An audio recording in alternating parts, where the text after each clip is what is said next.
Morant with a running start. Elevates. Oh, my goodness. Tie game in overtime. Gasol will turn. His heat is gone. Memphis on top. 7-10 remaining. Conley now with three. Count it. A 15-point lead for Memphis. And Blake Griffin gets into it on the floor with Randolph. Hard to tell if there are any punches being thrown under there, but Griffin took acceptance. Adams going long. Morant. He hit it. Ja Morant. Insanity. You gotta be kidding me.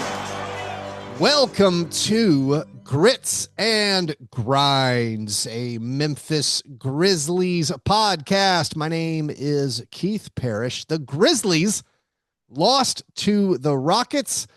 Ja Morant had yet another underwhelming performance. To talk about the game and to talk about the Ja Morant situation, I'm joined by frequent collaborator Chris Herrington of the Daily Memphian. Chris, how are you?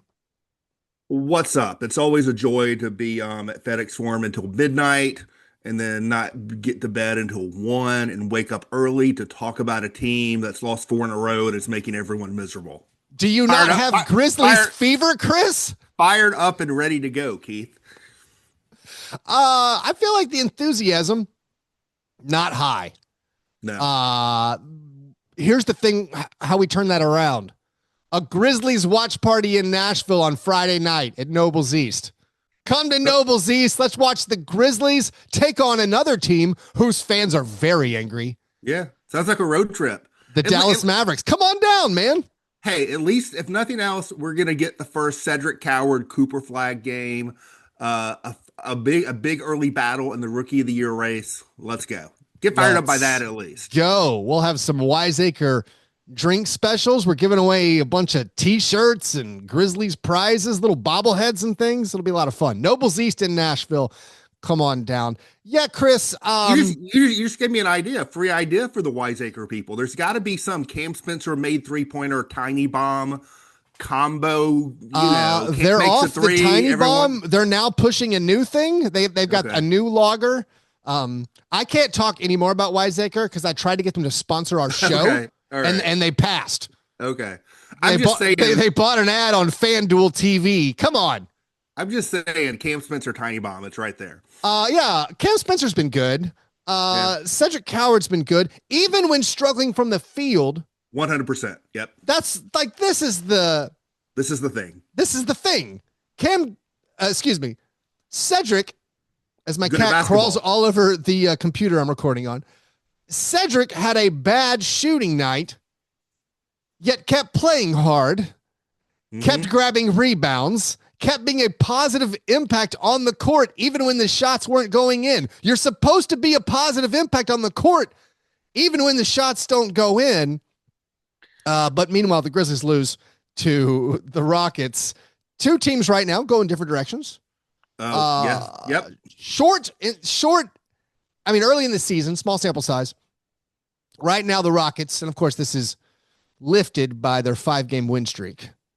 First in the NBA in offense, second in the NBA in defense. Meanwhile, the Grizzlies, 25th in offense, 26th in defense. The Rockets are the full incarnation of grit and grind. It's beautiful. They're enormous. To me, I took a look at that game like before the game. I was busy with other stuff in the morning. And my conclusion was the Grizzlies got to turn them over and get in transition. That's the only way you could have a chance in this game.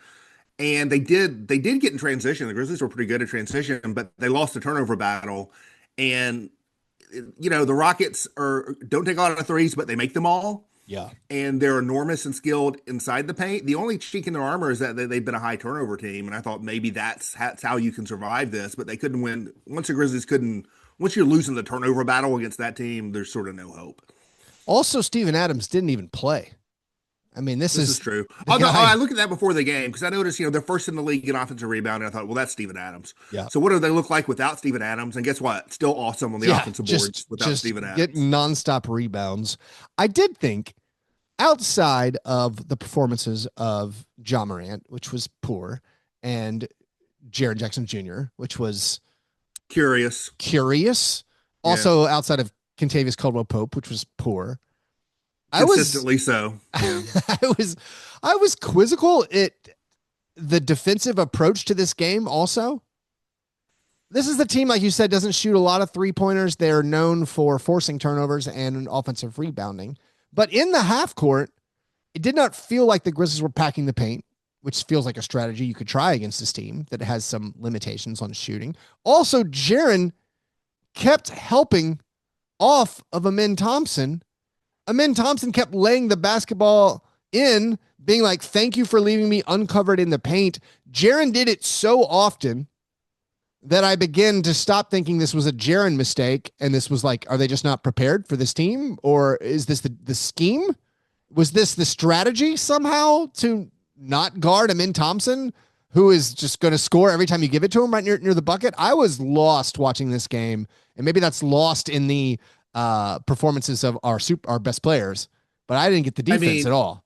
I think there are questions up and down and all around, right? And I think one of the things that you can sort of feel, I mean, you got to be careful because, it's not like we all have a poll in the field and we know, like, what the fan base actually thinks about things. But you can feel sort of now that we went through the 3 or 4 days of the Ja Morant drama, turning now to like look at the coaching a little bit.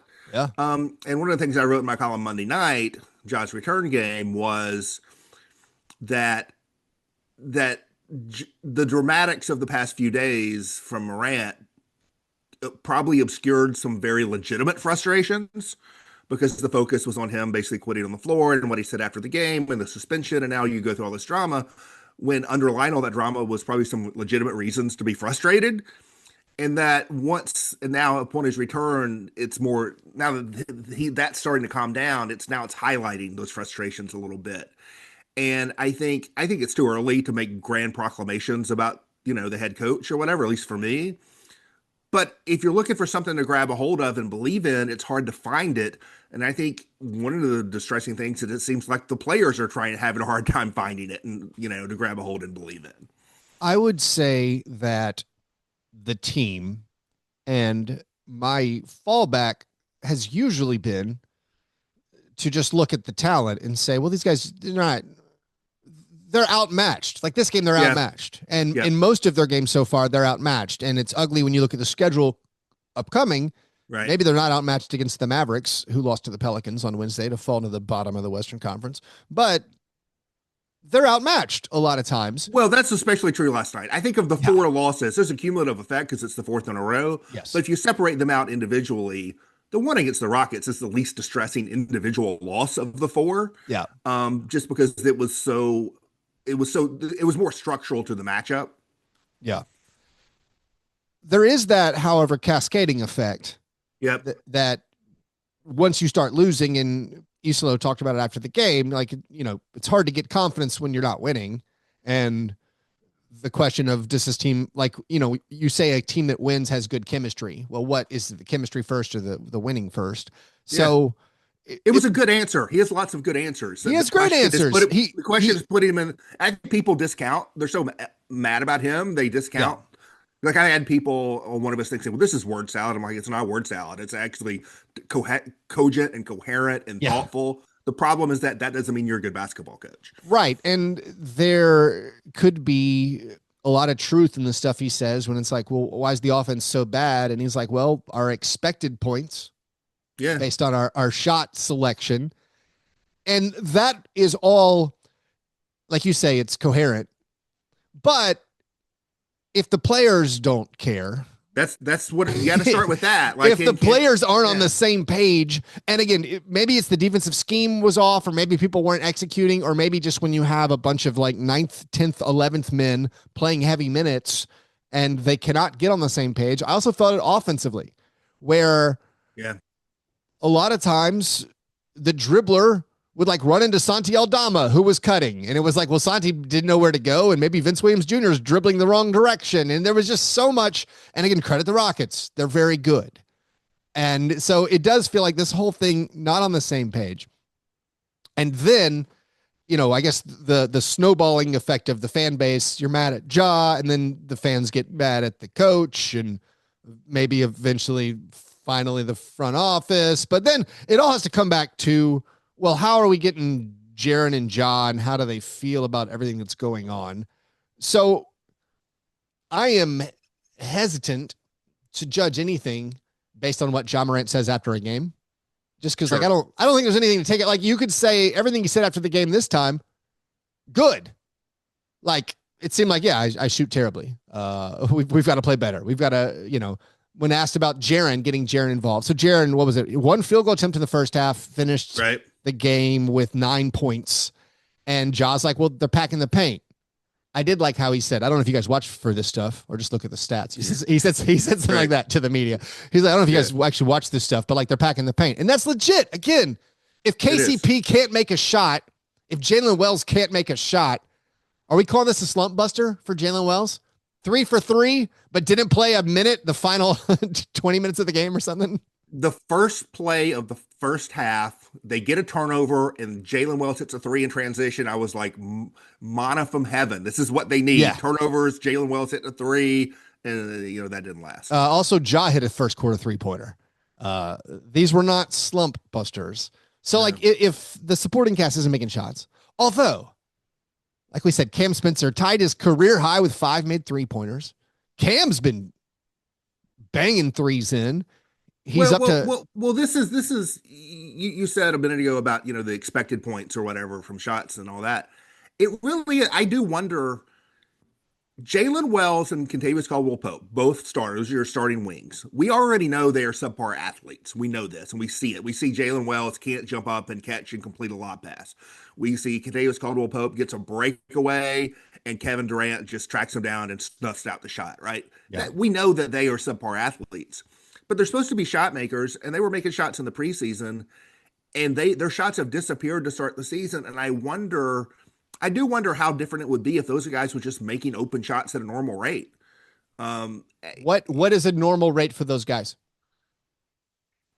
At least in the mid to high 30s as a 3-point shooter. Yeah. I mean, Kentavious Caldwell-Pope's a career 38, 39, something like that. Looked good in the preseason. Jalen Wells, I've made this point before. People overrated the Jalen Wells shooting a little bit of turkey. He shot 35%, which is not great. Yeah. But he's shooting like 12% or whatever now. Like, it's a lot different. He's shooting 23.5%. Okay. For his career, we're now under 34%. We're 33.9. Yeah. He shot the ball really well. I don't have it specifically pulled up.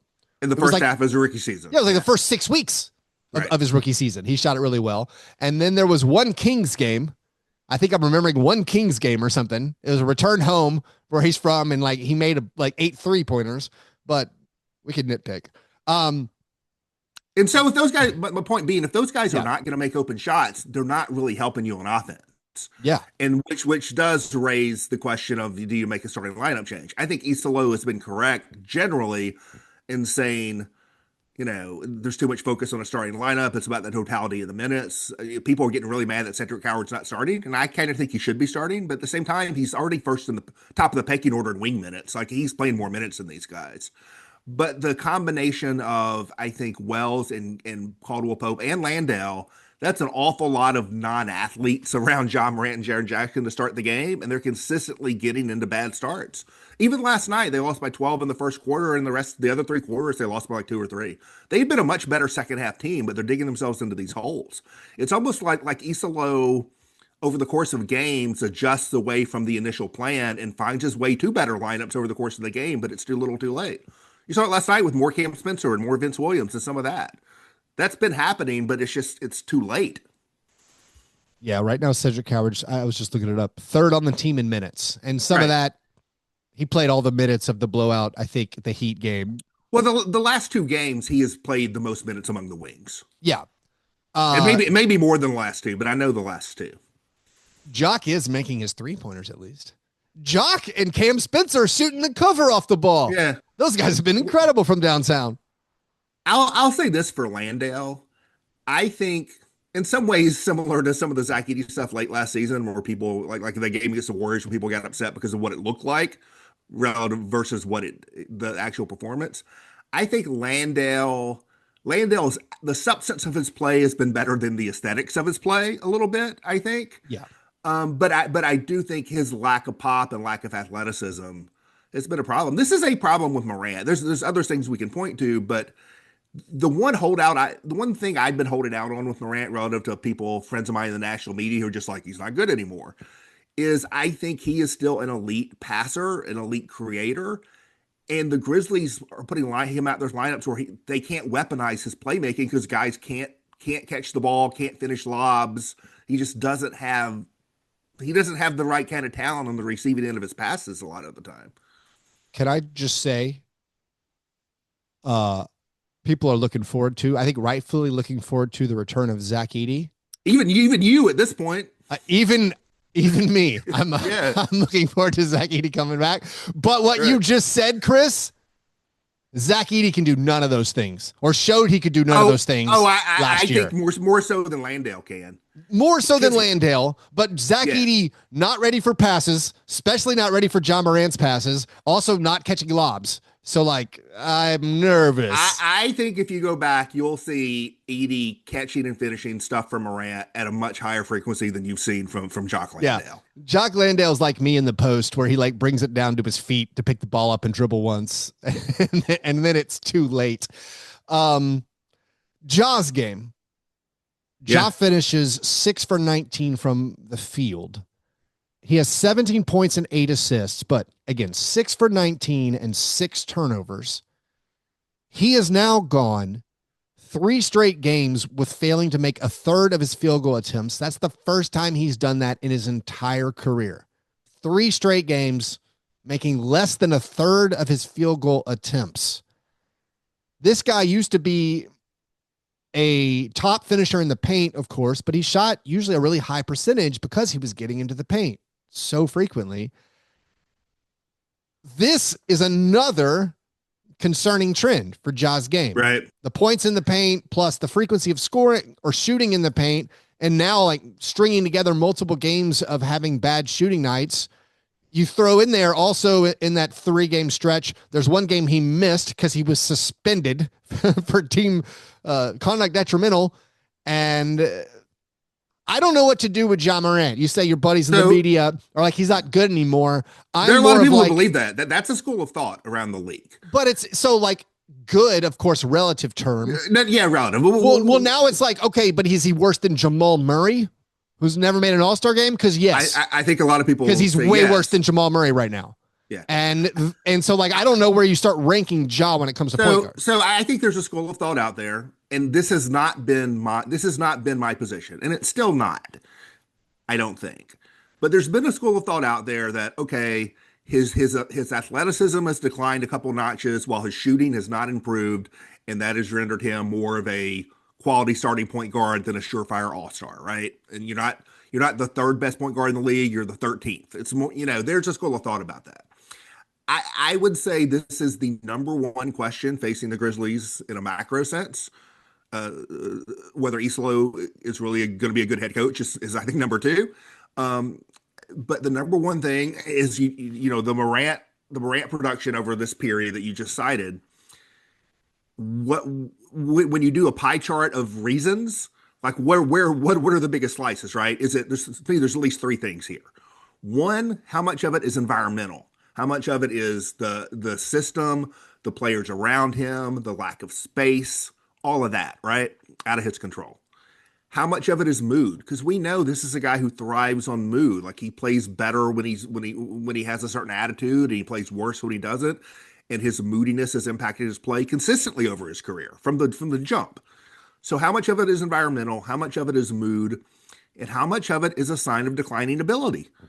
And how does that pie chart, you get distributed? I don't know the answer to that, but I think that is probably the number one question facing the Memphis Grizzlies in a larger sense right now. So let's weigh in with our opinion of where that pie chart breaks down. What were the 3 sections we said? Declining ability, mood. What's our third one? Environment. The system, the coaching, the teammates, all of that. I will say I'm going to give a huge chunk to declining athleticism ability. I'm going to say 40% just Ja Morant decline. I'm going to say 30%. Let's go 40% mood, 20% environment, where would you go? I think the environment slice is bigger than that. Okay. I know I introduced this game and now I'm not wanting to put numbers on it. I know you don't want to. Right. I would say that I would pick apart different parts of his game. I do think he does not look as electric athletically as he did early in his career. And I don't know if that's going to change on a consistent basis. I also think that the way his shooting numbers to this point, it's going to be better than that, but I don't know why anyone would have faith that he's going to become suddenly even an average NBA. If you throw out the first, was he played 8 games? If you throw out the first 8 games of the season and you just start counting now, does Ja shoot 30% for 3 for the rest of the games? Right. And I'd say no. So I think there's a decline in athleticism there. That's real. I think it's not declining. It's a lack of progression as a shooter. That's real. And those two things in concert are a problem. But I think the handle is as good as it's ever been. From a talent basis, the handle is still real. The feel is still real. The vision and passing is still real. And I think all of those things are being impacted by environment and mood. I think if you had a system that's working that he believed in, he can still get to spots in the paint for floaters. He can still rack up assists, set guys up for open shots, for lobs, be dynamic in transition. I think all of that is still there to be found at a very, very, very high level.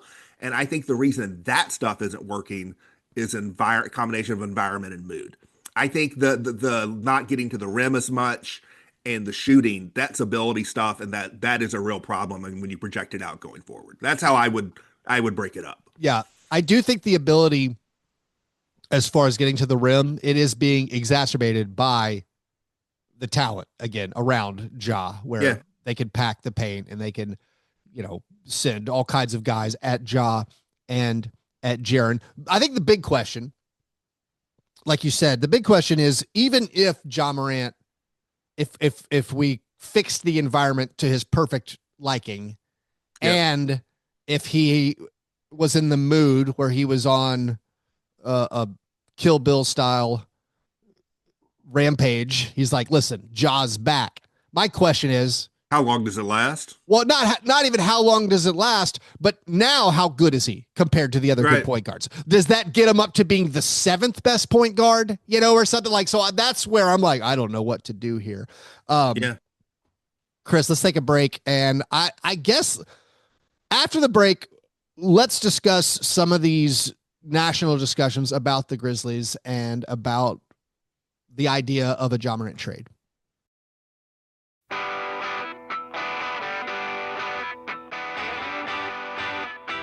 All right, so if Ja Morant does not like the situation in Memphis, I guess first of all, would they move on from Isolo already? If Ja's like, if Ja can't get the environment he enjoys, would the Grizzlies entertain firing Isolo already? No, I think it would have. We learned last year in the NBA with that Luka trade that sometimes things happen out of the blue that surprise you. Yeah. And nothing we're going to bring up about the Grizzlies would be more as surprising as that trade was. So you can't say like things won't happen. Yeah. I think it's too early for that. Sometimes things get so bad, but even Mark Averoni, who's like that's like the scary Halloween comp, right? For Isolo. I'd have to go back and look, but it lasted a lot longer than this, right? He racked up a lot more losses. Right. And so I think it's way too soon, especially given the investment they made and they really put themselves out there, like not even having a coaching search, and this is our guy. So I also think the evaluation of Isolo, when I was talking about the Ja Morant thing being the biggest question for the franchise, I think the Isolo thing is the second biggest. But I think to some degree that evaluation has to be separate from the Ja evaluation. So I think they have to evaluate Isolo outside of the Ja stuff. And I think it's a mistake to stick with the coach if you've determined he's not going to be the guy. I just think it's too soon. 10 games into a season with some of the issues with the roster. Right. As far as that goes. Yeah, no Zach Edey, no Brandon Clark, no Ty Jerome, no Scottie Pippen Jr. that is not a fair runway for anyone to have their work judged by. But if Ja Morant again is just like, this doesn't work for me. After the Taylor Jenkins thing didn't work for him. Yeah, but this is not Ja Morant of 2021, 2022. I don't think as big of a quote unquote star as he is, if he had the leverage to just dictate a coaching change, and I don't want to suggest that that's what he wants, right? I think people have read a lot into a lot of stuff. But just to entertain the question, if the idea of like, me or him or whatever, if Ja had the kind of leverage that you would fire a coach 10 games into the season because of Ja, he would have got an extension last summer. Which he did not get. Ja 21-22 season, as you just referred to, he had 5 games that year where he shot 33% or worse. He already has 4 this season in 8 games.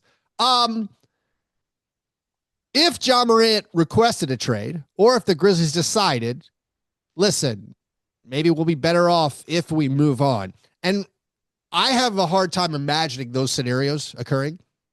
Yep. But like you said, the Luka trade shocked people. The Desmond Bane trade shocked me. Couldn't imagine they would have traded away Desmond Bane. That did not shock me. It didn't shock you. No.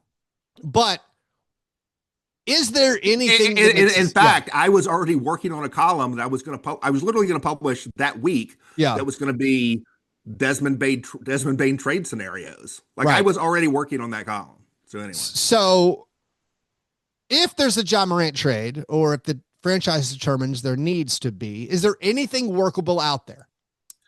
Well, I mean, let's back up to the premise there. I don't. So you just suggested different scenarios. One is that Ja Morant asked for a trade. The other is that the Grizzlies just decide it's time to move on, right? Yeah. I've seen no indication of either of those things. But to take the second one first, I've seen no indication the Grizzlies are interested in doing that. There's been reporting now that the Grizzlies are not interested in doing that. I think the time on the calendar suggests that even if you were interested, it's probably not the time to do that. There's a lot of trade restrictions for a lot of players around the league that come off in December and January. I think, it makes sense to try to give it time at this point. If Morant were to demand a trade, and again, there's no reason to think that's happened at all or would, I think the Grizzlies would have to at least quietly entertain that. Yeah. If that were to happen. But I don't see any. I know it's been a big topic of discussion nationally, and maybe I'll be surprised at least in the near future. But I don't see any evidence or indication that that's like an actual thing right now. Yeah, I'll just say I can't come up with the teams where there would be. Well, that's another part of it. That's the huge part of it, where you just go through the entire list of teams, and it's like the teams that don't have a point guard who would be in their competitive cycle that they feel like Ja Morant pushes them further down the road. It's like a very, very short list. And I mean, you could imagine maybe like the Bulls, but that's one of the teams. I mean, I've done this exercise because this is what I do, right? It's what you have these to conversations. Do. Right. It's just what I, it's not even what I have to do. It's just what I do. Cause I'm a sicko like that. So I think about this stuff all the time, the Bull, when you're talking about what seems theoretically possible, the Bulls are one of the teams. But also close your ears, ardent Ja Morant supporters, go compare Ja's stats and Kobe White's stats. Right. And it's they're the same guys. The Bulls also fit under the category of front offices you don't totally trust, as in because a lot of the best front offices probably not interested. That's why the Kings keep coming up. The Kings would make a splashy trade just to make a trade. I wonder about Miami, which people talk about. But the Miami is historically a team that's a big game hunting all the time. It's also a team, people as others have noted, it would be funny. It would be ruefully funny to trade Ja into the offensive system he didn't like last year, which is what they're running in Miami right now.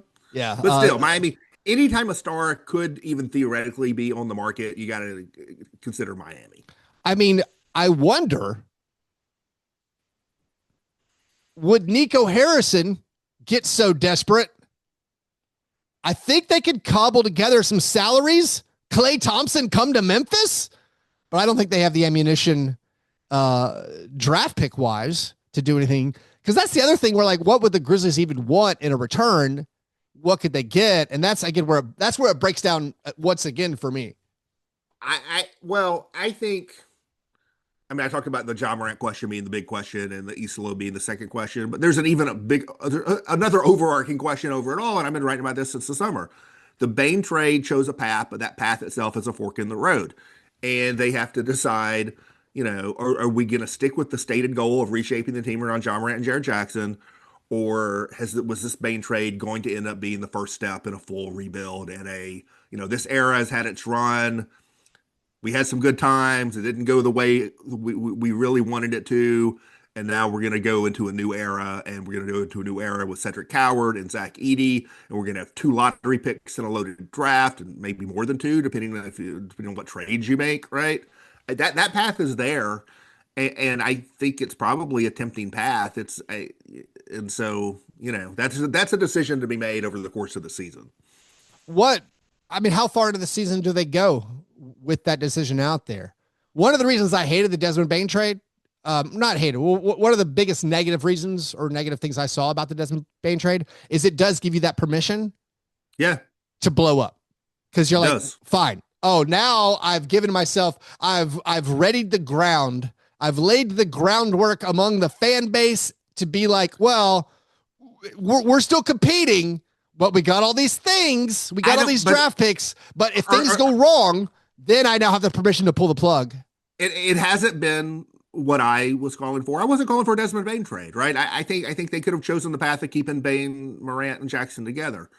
But it does raise the question of, and this is something like, I don't know what they really think. I don't know what the truth serum answer to this is. But it raises the question of, do you believe the best could be yet to come with Ja Morant, or was the window earlier than you allowed yourself to think and you missed it? That's a real question. I don't know how anyone, sorry to interrupt you, how anyone could think the best is yet to come with Ja Morant. Well, if that's the case, then why would you, if you think that, why would you be resistant to blowing it up and doing a different? Well, first of all, I don't want to trade anybody at the nadir of their value. That's part of it, right. Which is what we have right now. Yeah, because there's not a good pivot. I would rather win basketball games and try to get lucky sneaking in to the playoffs and just seeing what happens. That's more of my philosophy as a basketball fan. It's mine too, especially because having that pick, that likely Phoenix pick, that swap protected pick, having that pick out there allows the possibility of being a competitive postseason team and still getting a top 10 pick in the draft, right? And sort of having both. And to me, the prospect of having both is enticing. The idea of building this new undercurrent of players, higher end outcome players potentially. I think Coward is that. And you have to get a top 10 pick.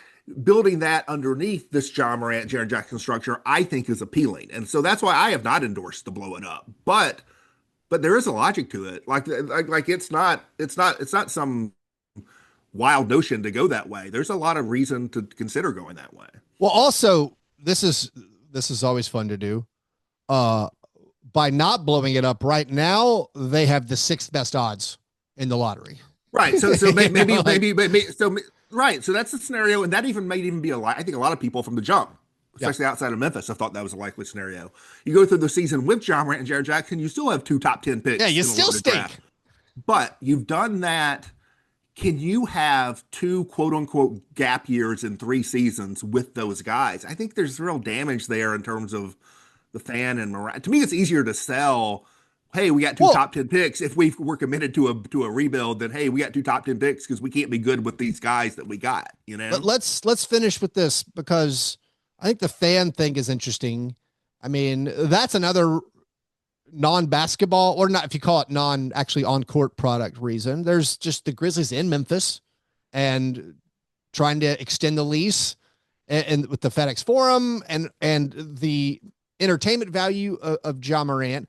But I also wonder just about fan enthusiasm overall. Right. I know after the Desmond Bane trade, coming into the year, and the Grizzlies are like 150 to 1 to win the title, which is like worse than they were in Ja Morant's second year. And I'm saying, like, that has to affect fan enthusiasm. And I know Cedric Coward, he's going to pick that back up.